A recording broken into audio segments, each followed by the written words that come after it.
Julius hätte es bejubelt. Und nicht nur weil es deutsche Construction ist. Ach, wir könnten Ihnen eine Menge erzählen, von den vielen Jahren des Ringens um diese Entscheidung, den internen Debatten, den durchtüftelten Nächten.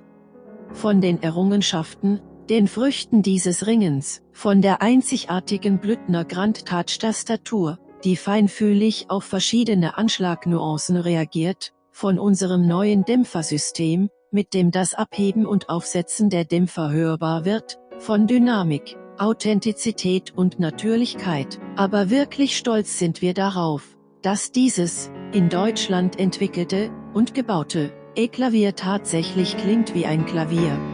Und besser noch, es klingt wie ein Blüthner. Unverwechselbar anmutig golden, zeitlos hochwertig und richtungweisend europäisch. Wie das funktioniert?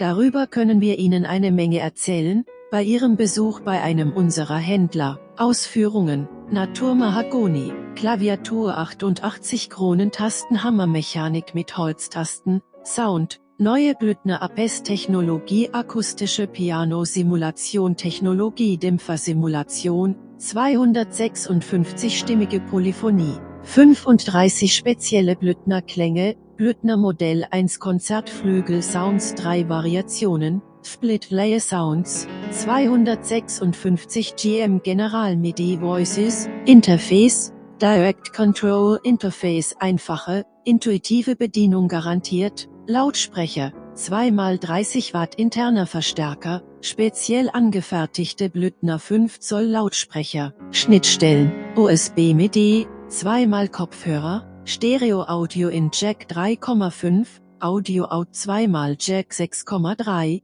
Bluetooth Audio Connection, sonstiges, Gewicht, 35 Kilogramm, mit Acrylnotenpult, Stromanschluss und Pedalen.